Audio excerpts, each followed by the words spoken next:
Yuli, it's really great to welcome you back.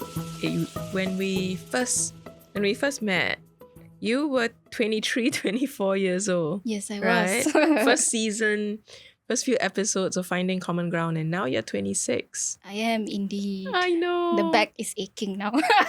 Oh no.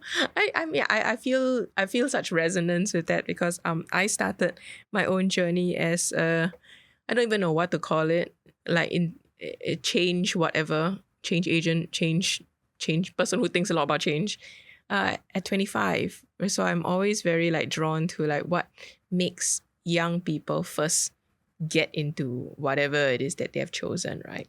So, but let's get a status update. Like, where are you now? How have you changed? How has Lepak Conversations changed since we last met? Yeah. Okay, What's been summary. happening? A lot has Yeah. happened, but I'll try to summarize it. Yeah. I'm a sole founder now, so my co-founder left because of personal aspirations. Yeah. And I also have a team of 11 volunteers now. Wow. Mostly because there's been a lot of opportunities, and I realized we needed more people to do the work. Yeah.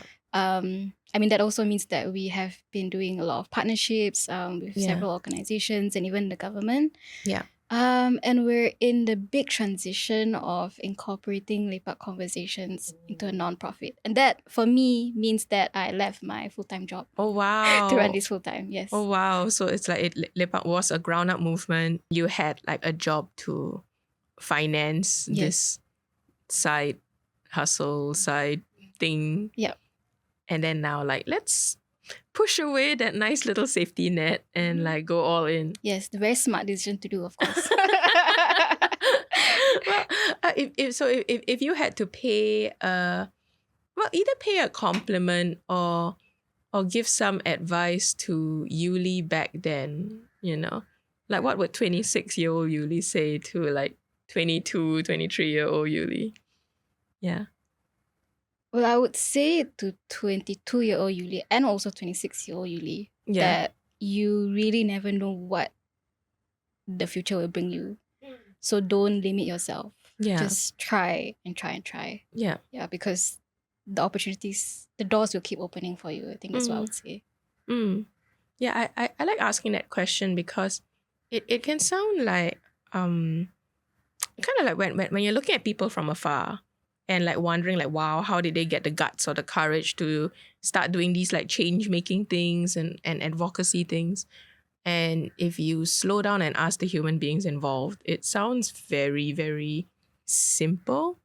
You know, it sounds simple, but obviously like very complicated. Yes. You know, but it's as simple as I want to try. I can do this. You know, it's like very simple sounding sentences that get you down a path of making a lot of like complicated decisions for yourself, right? Yeah.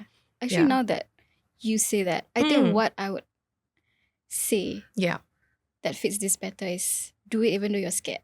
I feel like, I feel like the journey has always been me encountering a lot of new things every single time. Yeah. And I will always be scared, I think. Yeah. But that fear shouldn't stop me. Yeah. So just do it. Yeah. Keep it real for us by letting us know what are real things that are a bit scary, right? For any young person who chooses to explore advocacy, either as a full-time thing or a part-time thing. Yeah. I mean, the biggest concern that I had right from the start was, I guess, because I was taking a lot of risks. Yeah. It was this question of my safety was always a fear. Not okay. For myself, I felt assured because my co-founder then she was a law student and she knew the law in and out. So I was like, okay, I think I'll be safe with her, right? But I needed to convince my mom because like to her she's like, why are you doing this? You're like you get in trouble. Yeah, get in trouble and all that. Right. But I had to. So it was a journey of assuring I think the people around me, especially my mom, that this is safe. And we have taken our own measures to make sure that this is responsible and this is safe. So that's a fear that I had at the very start. Right. Secondly, it's just the fear of holding this responsibility and being called a community leader. Yeah. When, do I even have the credentials for it? I came from a design background. Yeah. I worked in marketing. Yeah.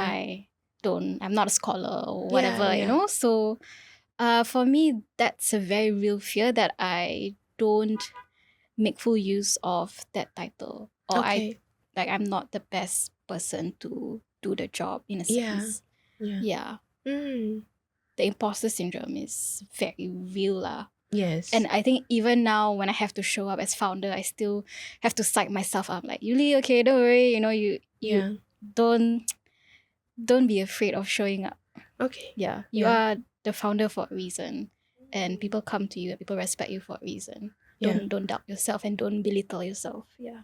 Yeah, I mean hearing you say that reminds me of something I read in a book called Citizens by John Alexander. And he was talking about how the power of the amateur, right? You're saying that a lot of citizen movements overseas, the leaders are usually not experts. The leaders Right. are usually citizens who were just affected or moved by something that they saw that they felt was problematic. And yeah, that whole same questions that you're asking yourself, like, who am I to do this? I'm just an ordinary citizen. And yet it's because the amateur is ordinary. They don't see it the same way that everybody, let's say in the status quo involved in the situation, see it. And because of that, they bring a fresh perspective, a fresh energy, a fresh desire, right, to do things slightly differently. Yeah, so Right. that there's a lot of power in that citizen amateur sort of like stepping up and saying like, you know what, like scared, but let me try this, right? So but what I think interests me is you are deciding to go from a passion project, and that phrase passion project just does no justice Yeah, it doesn't to actually. the work that you're doing, right? But that deciding to go from a passion project to professionalizing the work, right? Like unpack that for us. What do you mean you want to professionalize the work? Yeah. I think for me, I'll bring it back to the start in that my personal ambition, the big dream that I had for Lepak Conversations has always been to create an ecosystem where individuals have the skills and the expertise to be able to have these conversations about social issues. And because I was already working at that time, I think my vision was always, okay, I want to hire a team of experts. But that was the big dream, right? Back then, I didn't know if I could fulfill it. And over the years, we've had teams of volunteers of various working experience, different expertise. And I do realize that the work that Lepak Conversations does is pretty high level. It requires a certain level of expertise. Yeah. And if we want to engage with people who have a high level of expertise, then I think they deserve to be paid lah. Yeah. And if they don't, then they require training, and that also requires some kind of resource to train them. So I think it came out of that necessity. We've just grown too big, and we just have to make the next step of being able to make sure that we're sustainable at this rate at this rate that we're growing. Yeah. So correct me if I'm wrong.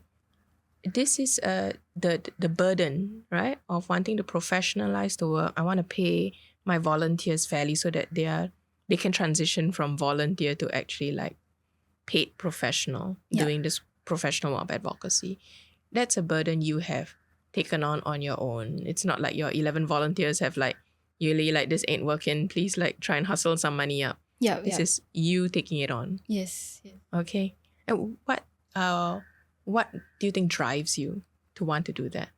I see that a lot of social good work is unpaid labor, but that it should be paid. It's very, very valuable. And I think my very first job probably influenced me a lot because we helped solopreneurs, mompreneurs to upskill themselves so that they can run their own businesses.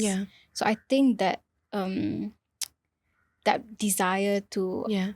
compensate people and value them fairly stemmed from that. Yeah. And if I can try to do it with Yeah. my organization, why not? And I'm not saying that I think it might fail, this might not work Yeah. out, and I'm Yeah. perfectly okay with that, but I Yeah. just want to try and see it through whether it will work. Yeah.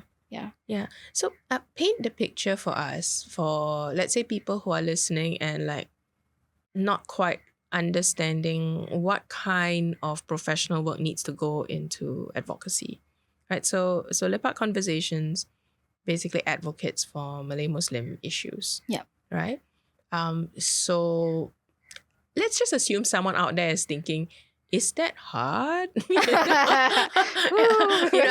just say it's a thought bubble that they never dare say out loud, and I'll say it out loud for them, right? Like, Yes. is that hard? Like, why does she need 11 volunteers to do that? Yes. Right? So paint that picture vividly. Like, what are the professional skill sets and expertise that right now people are offering you on a voluntary basis that you believe so passionately? Like, I want to find a way to pay for it.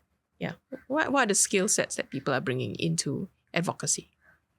I think I can break it down to 3 different segments. Yeah. One is the biggest part, which is the research. Right. Because now we focus on a research topic for 6 months at a time, and the team does focus group discussions. They do surveys, and the surveys have up to 1,000 respondents. So it takes a lot of work, them as volunteers, juggling their own full-time commitments to do that. Yeah. And secondly is the content bit, where they take this research and they try to simplify it into language that is very accessible to the common person.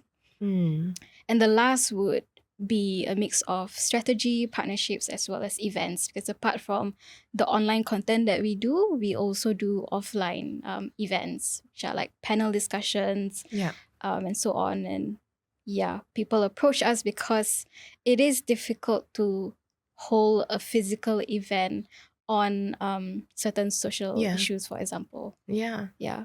Wow.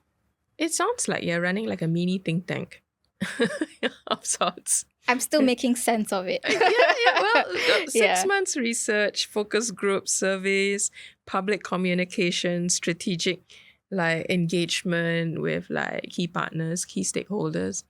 It does sound like it's evolved from being just a, let's say quotation marks, just an Instagram page. Oh yes, definitely. I think I struggle to break out from that. Oh, we're just an Instagram page. How down that we've grown so much, how do I encapsulate if it's an everything? Instagram page that's doing 6 months of research, I think I think there's a lot more going on down there, right? And I think this segues very nicely into something I want to explore with you about social media activism, right? Which is where you originated. And you're kind of like thinking it through about how you want to evolve it. So in your experience, how do Gen Zs approach social media activism? Because your generation was immersed in it, right? Not like my generation is like Gen X. Yeah. I think because Gen Zs are digital natives, so it also social media advocacy feels natural to them.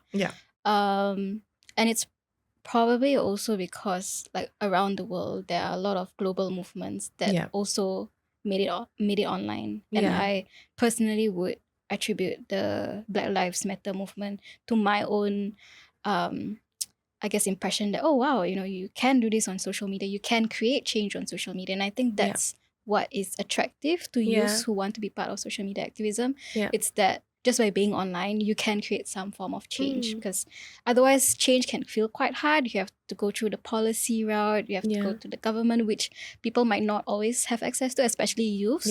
So social media seems like the most accessible place to do it. Okay. So tell me, give me your hot take about what works and what does not work about social media activism. I think what works is definitely the accessibility, right? You have access not just to groups or issues in your country, but also regionally and globally. That's, I would say, what works the best. what doesn't work, and which is partly why the reason we decided to transition offline as well, is because Yeah.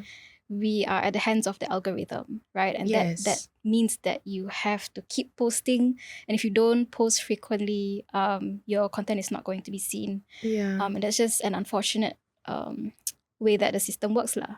Yeah. But also I think for me, Yeah. I realize it's quite hard to see or measure the impact that you make. Okay. On Back socials. then, Yeah. so I mean, I can measure like how many followers we have, how many times it was shared, but Yeah. how did this Instagram post lead to change? I Yeah. cannot tell. Mm. The only way I could tell is if our followers came to us and say, hey, I talked about this to my boss, I talked about it to my family at dinner. But it's very hard to capture that Wow. impact and Yeah. change.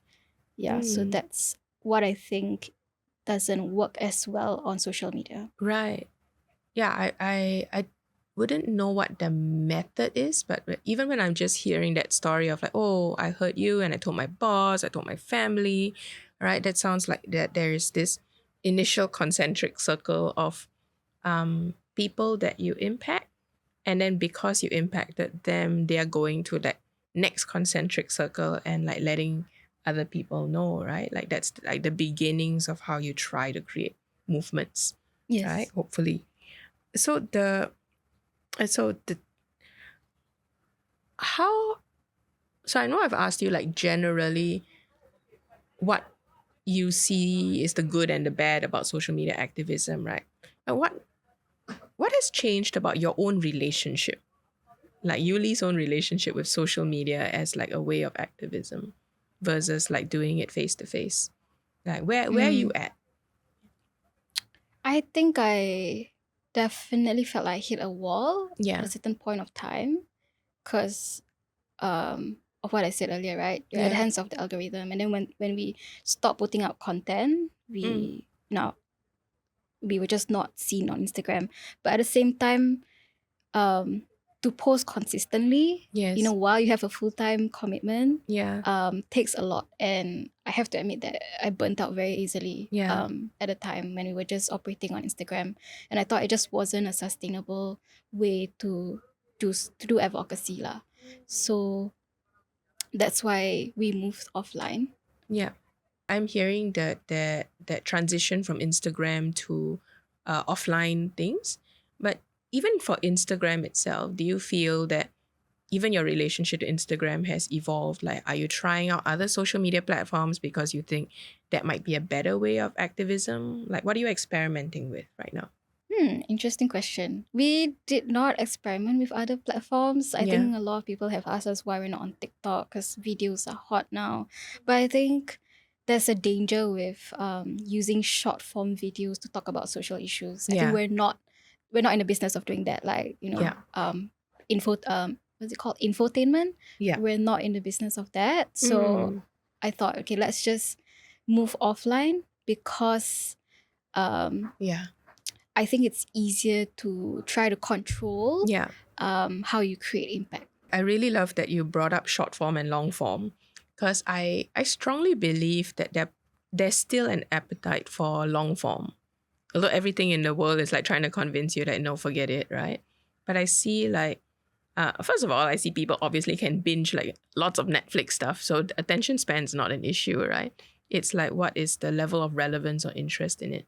And some long form articles, actually really, really heavy in data and text, went viral during COVID. And it still does go like, you see like really long like journalistic pieces that people will read because it's like a big like blow up of a thing, right? And people want to know the details. So I'm a fan of long form. But the traditional way of seeing like young people is like, oh, they can only like stomach a TikTok, right? So could you help me understand like what is your own or Lepak Conversations take on, do we go long form, do we do short form, and how does that affect the quality and effectiveness of our activism? I think it this brings us back to the question of why we're professionalizing it and Yeah. like how do we keep our work sustainable. If it's short form, in a way it's easier for the team to execute, but if you ask the team to execute a long form video, Yeah. then it really requires a certain level of expertise that not all volunteers can Yeah. do for free, right? Yeah. So I think that's one thing. But if I were to go back to your question about like our relationship with social media, I think the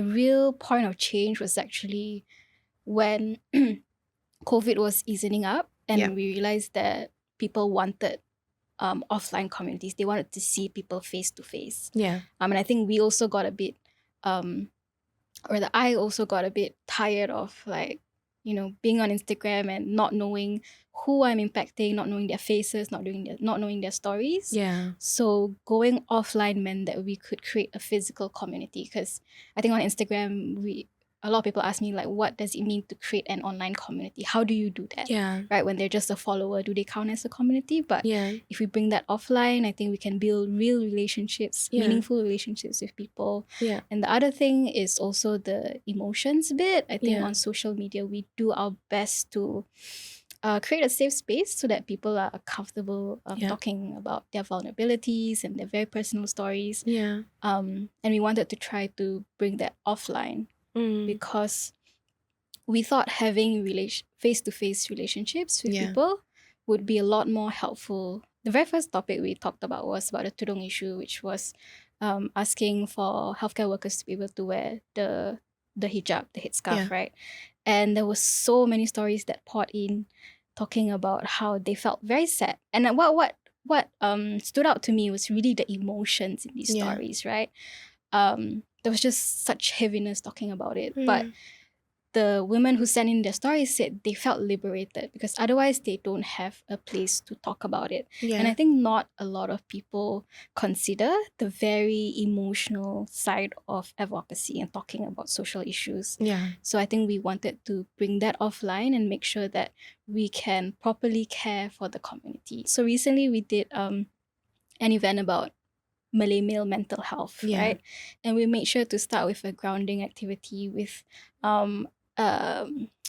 Hafiz Hassan, who did Yes. somatic body exercises. Yes. Right? Yes. And it was amazing to see. You could feel the tension in the room because it's a room of 50 strangers and they had to gaze into a stranger's eyes for 3 minutes. But at the end of the activity, we could feel the room felt a lot more at ease. Yeah. And that was a great way to start and segue into talking about mental health. For men who, don't have a lot of spaces to talk about mental health, who might not particularly feel safe or comfortable enough to talk about it with strangers. Yeah. So it's really this, I guess, more human and emotional aspect that we're also trying to take care of in our advocacy, which is harder to do on social media. Yeah. Yeah. I love that you name drop Hafiz Hassan. We'll put a link in the show notes of like an episode that we did with him. So I'm glad you worked with him on that because he brings such a lovely presence into his work. I like that you're exploring like how do we create empathy and safety and community online and offline, right? So if someone is listening and wondering if I want to advocate for an issue, I want to and the issue is quite emotional. I want to build up a community around it. Would you advise them to go for social media first, to do face-to-face first, or really you have to do hybrid? Yeah. What's your own take on it? Yeah. I would say it depends what you hope to achieve out of it. If your objective is just to raise awareness, then Instagram would be the best place. Yeah. But I think one thing that some people struggle to understand with Lepak Conversations is that we don't have beneficiaries in particular. A lot of social good organizations have beneficiaries that they work with directly, but we don't. So for us, capturing that community that we work with is a bit hard because it's always changing, right? But if you know that you have a specific group of beneficiaries to work with, and their needs are physical, like for example, you need to distribute groceries and so on, Yeah. then of course, going physical would be the more feasible option. Yeah. But I would say that mostly it helps to do a hybrid, and I only say the online presence is important just because it's a means to reach out to people. And I think that's what I noticed, that a lot of social good organizations do amazing work, Yeah. but because they don't have good social media presence, people don't know about their work. What do you see like right now in the landscape of like young social issue advocates, right, who are doing a great job at either the online stuff or the offline stuff, or really good at being hybrid about it? Yeah, who's standing out to you like right now? If it's hybrid, I would probably name Firdaus from Orang Laut SG, who's also a resident partner at Common Ground. So he started off as an online page as well, right? Yeah. Posting content about um the the residents of Pulau Semakau and sharing their stories. And then he moved on to selling food, like from the island, and I realized through him that food is a very powerful vehicle to conserve stories Yeah. from communities that are lost.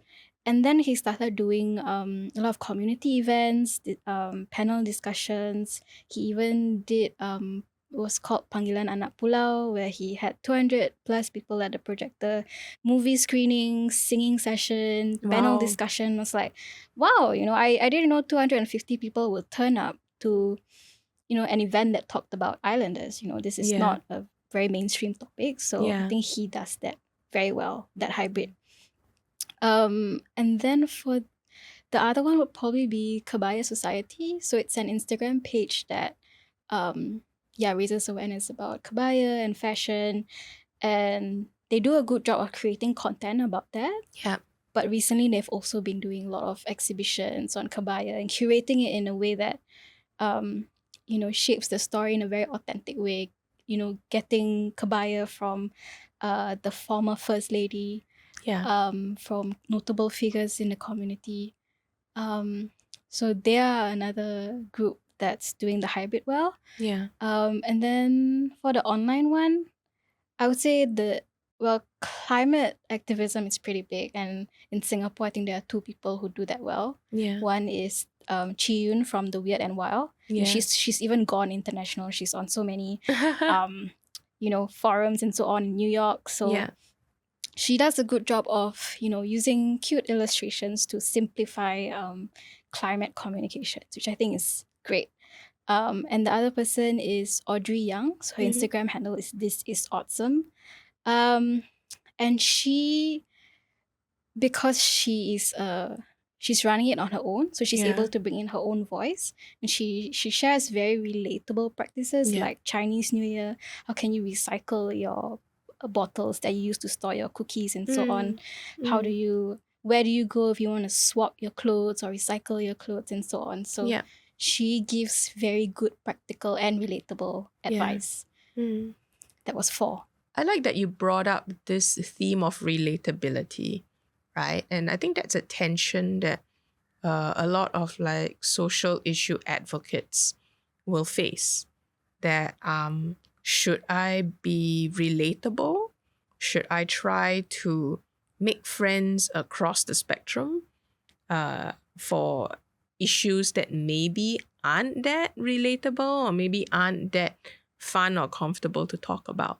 Right, so you mentioned like, we can use like cute cartoons to make climate change more relatable to people. But there's also an aspect of climate change that's really not good, like pretty ugly, like uncomfortable to talk about, right? So I'm wondering, what is your take on advocacy and how a young advocate like you has tried, experimented, learned to walk that political spectrum, right? Am I supposed to be warm, friendly, fuzzy, relatable? Or do I sometimes stick my head out and be not that comfortable? Yeah, because I imagine that's one of the greatest tensions for advocates. Right, Yeah. yes. Where are you on that? I mean, when it boils down to what advocates do, it's convincing people, educating people in a way, Yeah. trying to change their mindsets. So I do agree that relatability is probably the most important thing. Yeah. Because you're trying to convince people, and if they can't relate to you, especially if, like you said earlier, it's someone that does not relate to climate changes at all, Yeah. right? How do you engage them? Yeah. So I think it's important to make your advocacy as relatable as possible so that you can change as much people across the spectrum. So I Yeah. think that's an approach if you want to broaden your impact, want to widen your impact to reach as many people as possible. Yeah. But I think if you have a different objective of, okay, I know exactly who I want to convince, then Yeah. by all means, I think adapt your language in a way that only relates to them. But you know, the only thing is that your impact will be limited. But otherwise, for Lepak Conversations, I think accessibility, relatability has always been our core value. So even though we talk about Malay Muslim issues, allyship is one of our key values, and around 20 to 30% of our followers, people who attend our events, are actually non-Malays, non-Muslims, and that continues to surprise me, I think. But what they say is that they're curious, right? Yeah. They want to know, and this is a safe space for them to ask questions Yeah. that they otherwise cannot ask elsewhere. Yeah. So I think it's about, when you talk about this spectrum, Yeah. it's hard, but Yes. it's important to create that safe space to Yeah. talk about difficult things, to be to allow the other person to ask difficult questions. Yeah, I think that there is a concept in advocacy and political organizing called like the spectrum of allies, right? On one end of the spectrum is people who are totally for you, like even if you did something terrible, they would still support you, right? Those are your like mega a bit culty allies already, right? But that's the extreme, and then obviously the other extreme end of the spectrum is people who are just totally against you, totally against your cause, right? Like even if you make complete sense, they would still be like really, really extreme about it. And then you have all that spectrum in between, right? So where, like, for yourself as Yuli or as Lepak, right, whichever feels more relevant to talk about, like where would you place yourself? And like, who are the first allies you try to build allyship with? Yeah. Is your immediate reach like, oh, let me go to the ends of the spectrum, right? Or are you looking for like the sort of like whoever's like right next to you or playing in the same zone? Yeah. Where do you tend to go to first now? Because obviously this might change a few years later. I would say we've always had the approach of going to who is closest to us. And right from the start, it is the community of Malay Muslims themselves who are most invested in the work, because these are social issues that impact them on a daily basis. And that's why they invested in it, because it can be something that could change their habits, their lifestyle, the way they perceive things in their life. Yeah. But then because we also look at rotating topics, right? It's not always the same. Sometimes we look at domestic violence, sometimes we look at rental flat housing and so on. We have to assess the scale of that issue and who are the main stakeholders that we should work with. So I remember we worked on domestic violence at one point of time, and we recognized that it's more, the best way for us to go about that was to work with individuals directly, because if you witness domestic violence in your home, in your neighbor's home, you are the first aid, right? You need to step in. So we didn't see it necessary to go to a higher level. But when we talked about the tudung issue, for example, we realized that this was an issue that needed some kind of policy change, right? Because some rules needed to change so that women can wear the headscarf. So that's why we put that up at the national level, and we had closed-door discussions with ministers, with MUIS, which is the governing body for Muslims here in Singapore. So it's always community first, and then the second ring is always who are the stakeholders that can best work with this issue. Yeah. Yeah. When you're stepping into that next concentric ring, right, of they're not my immediate community, they are stakeholders that I must engage to push for the issue that I would like to push. What are your own principles of how to engage people who may potentially not agree with you?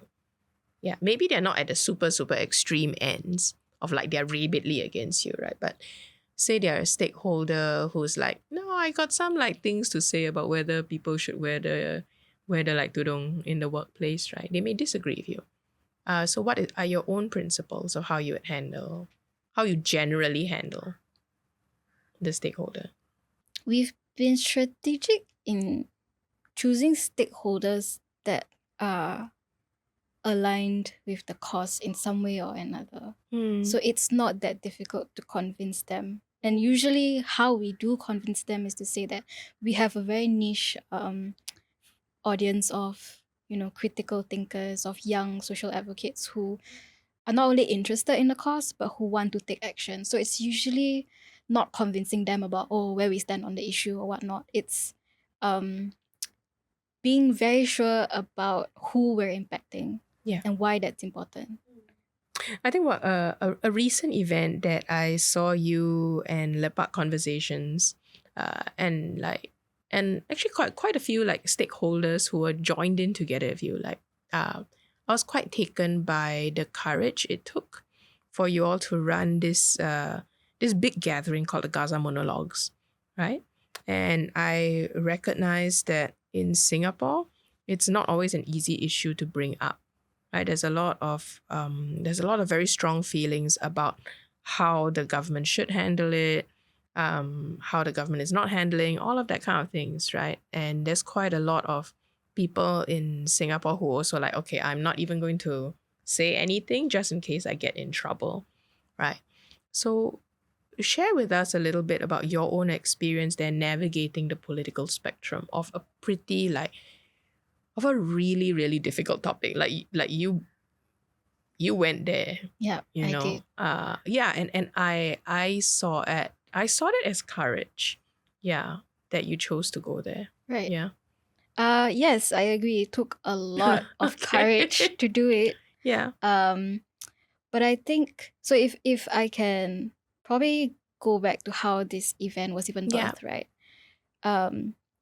I think our approach with any issue is we always observe or we always study what has been said about it, Yeah. what worked, what didn't work. And at a point of time, I think we didn't do or say anything for a month. And for myself as the founder, I think it's very important to do something that's productive. Yeah. And whatever unraveled after 7 October seemed way too big for me to, or rather for Lepak Conversations to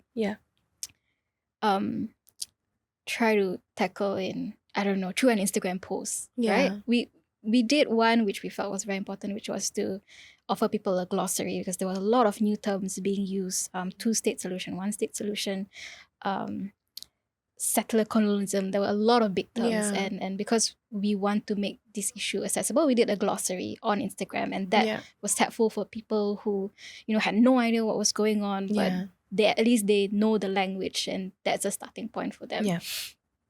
But I think when it came to organizing and trying to create change, we realized that it was hard, and I think that came at a time when the police had said that any permits for a rally at Hong Lim Park would not be accepted. But there definitely was a very strong desire in the community to have a physical gathering.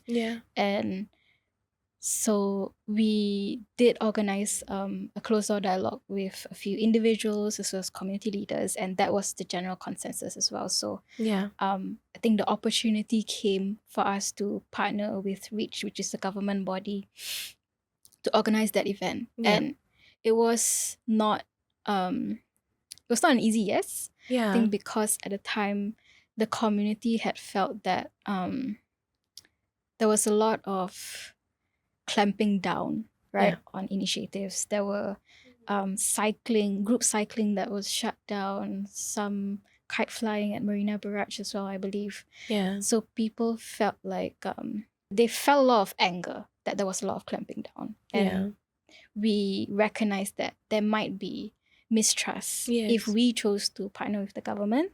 Yeah. Because the community trusted us, right? Yeah. So it took a lot of deliberation. Yeah. But it was like our main objective has always been to provide a physical space for the community. Yeah. And at that point of time, the only way to do that, and this was made quite clear to us, was to do a partnership with the government. Right.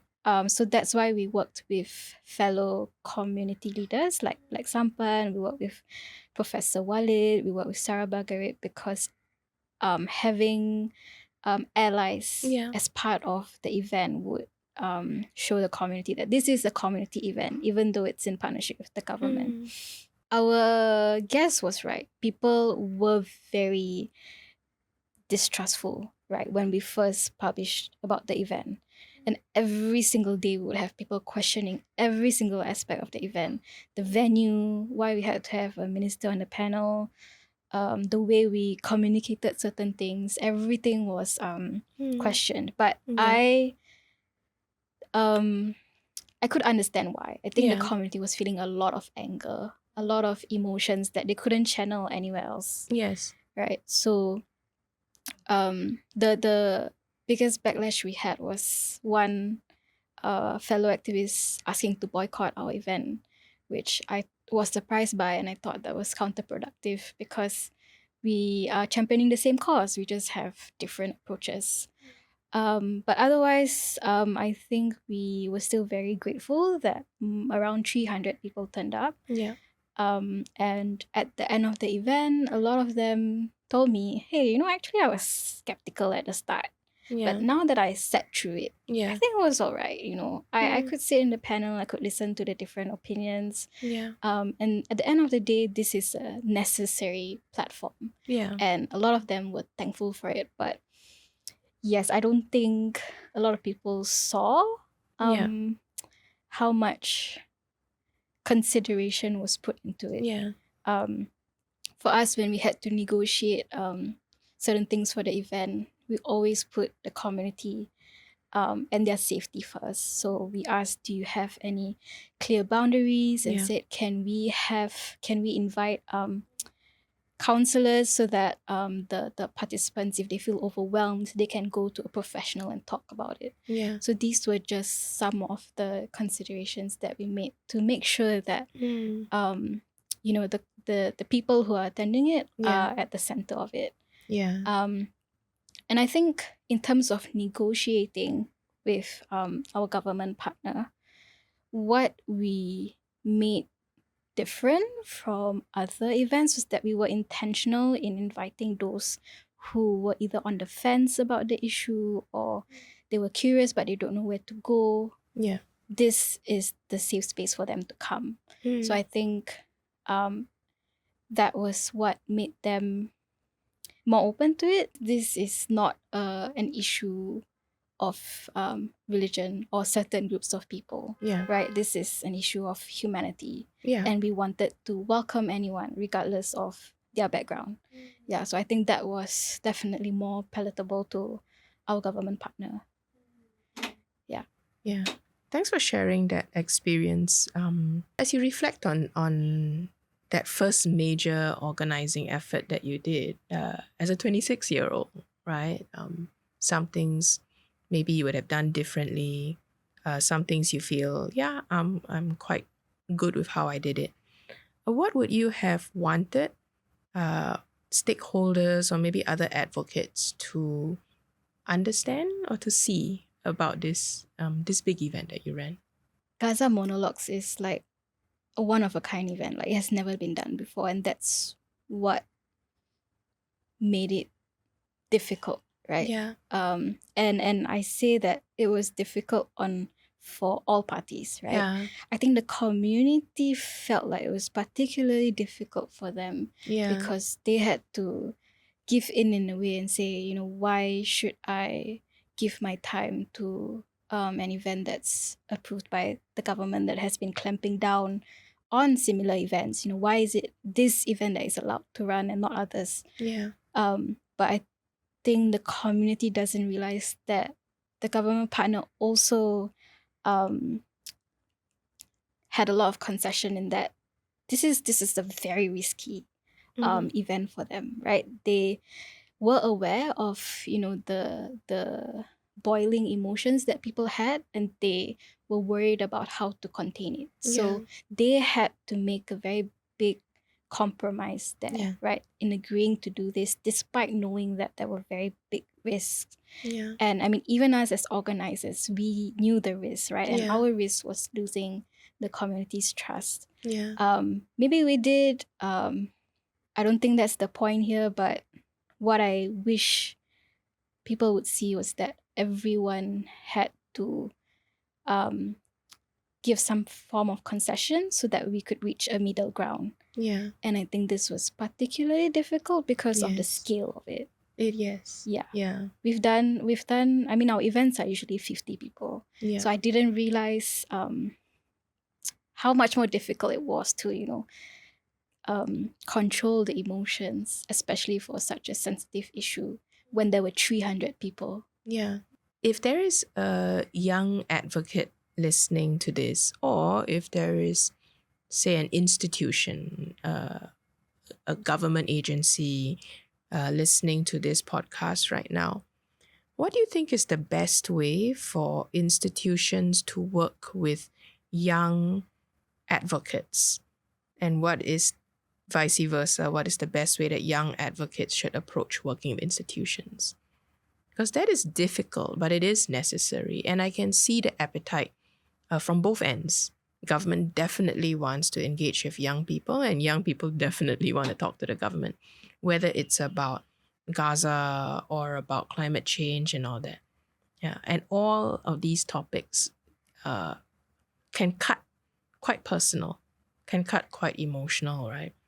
So what's the best approach then for both sides?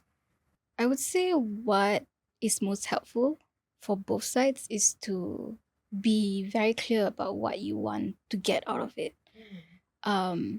Because it's quite likely that both parties have different objectives, different intentions. Yeah. So coming to a middle ground and saying that, making it clear that this is my request. Yeah. Are you able to fulfill it on both sides? Or this is my offer. Is it something that you can work with? Yeah. So having that clear communication of your need, your request, I think helps a lot for both sides.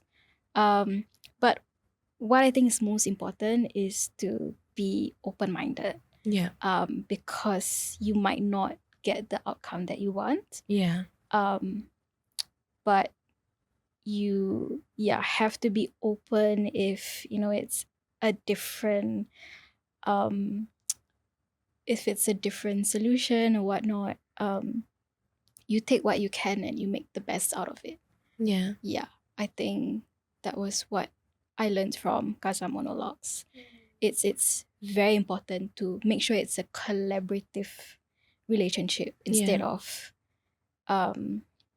one person, one party having a stronger hand and dictating everything that happens. I think because I'm a youth, right? I know that we are very passionate and we want to do something, but then it can sometimes feel like, oh, the government is not listening to me, or they're not, giving me what I want. Yeah. But I think as a youth, it's important to have the patience to see things through.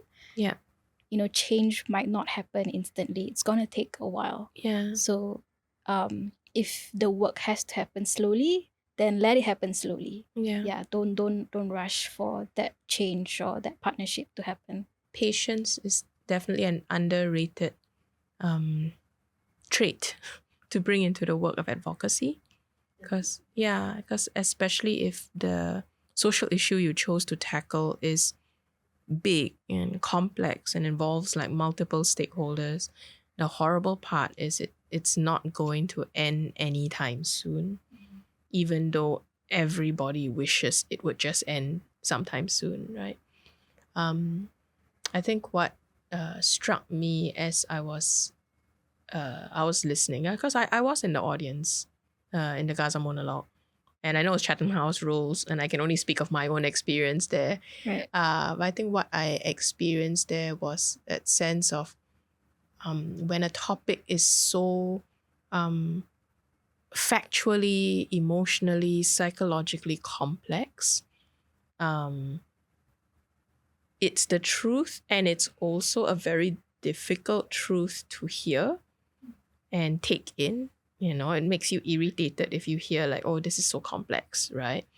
I realized that that is true, and what can also be true is parts of a complex situation are also simple.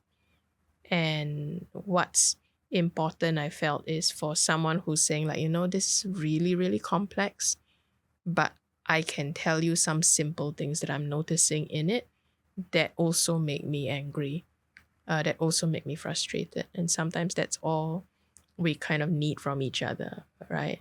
To maybe understand what's complex, what's complicated, and also what is remarkably simple, but also not simple because it's surrounded by all these complex things, right? And I can hear how that's why it's important that it's face to face, there's safety, because that's a really, really hard conversation to get into.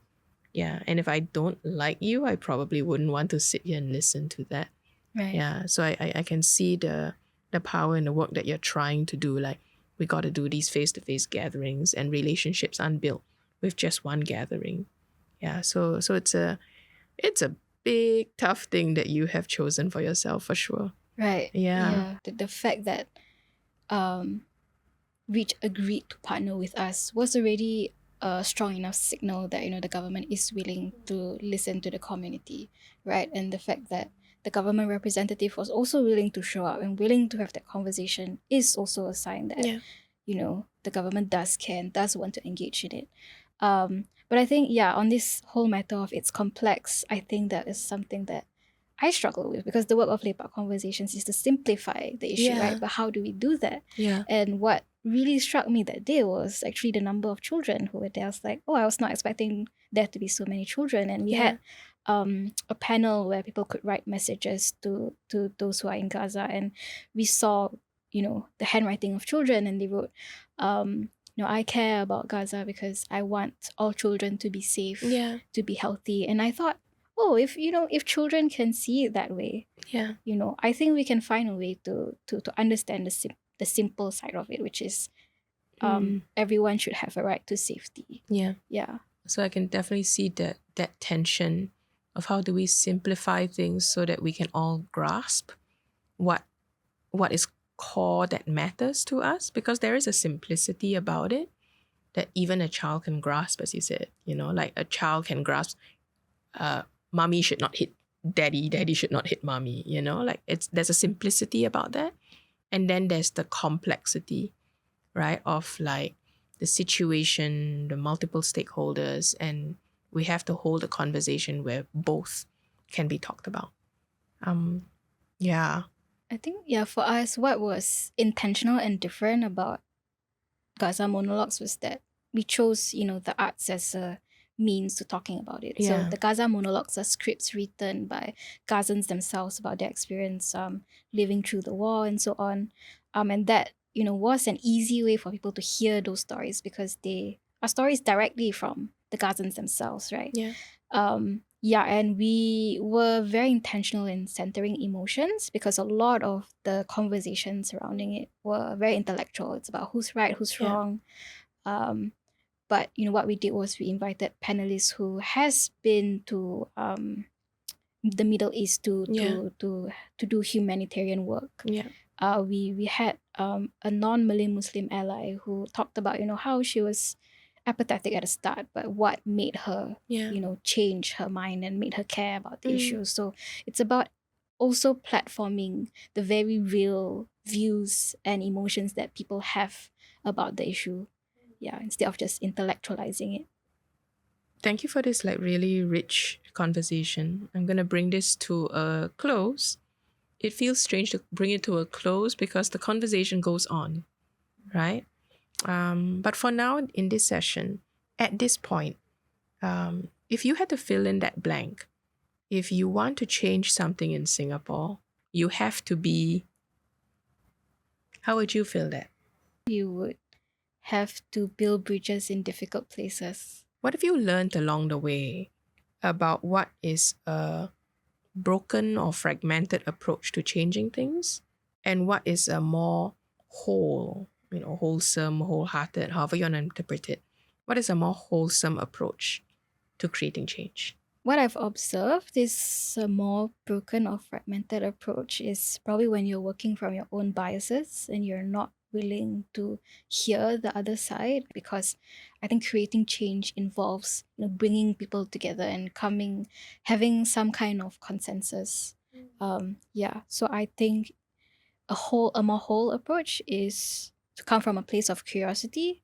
So even if someone doesn't align, try to understand why, and then try to see if there's a way to bring them back and to find that middle ground so that they can align with you.